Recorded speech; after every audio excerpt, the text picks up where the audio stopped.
Brett, being asked to be a utility player, is something you came by kind of naturally, prided yourself on, or did you get put into that situation and just ended up thriving at it? Yeah, it's definitely probably an area of my game that I take a lot of pride in is being a player that can kind of play every side of the ice in the middle or left or right wing. So yeah, it's always been something I've done over the years. I've played kind of all over the ice, and yeah, I feel comfortable with it. What goes into that? I think a lot of players get, kind of into the right wing mentality or left wing mentality, center, whatever it is. But what goes into being able to think the game out like that? I think it's just kind of the mindset.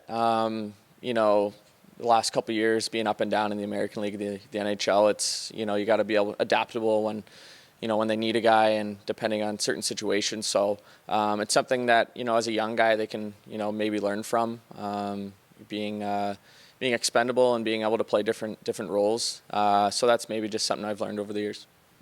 When you look around at this team and the guys who maybe try to develop that, who do you look at that guys might be able to incorporate that into their game?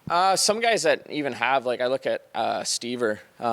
He's playing on the right side right now. Started off on the left side. So I didn't watch him too much in college, but I can already see that he seems like one of those guys that's adaptable. He can play on both sides of the ice, and then also a guy like Abramov. He's played on the wing a couple of games, and he's obviously playing in the middle right now. So it's a good sign when some of the younger guys are showing that they can play both sides of the ice.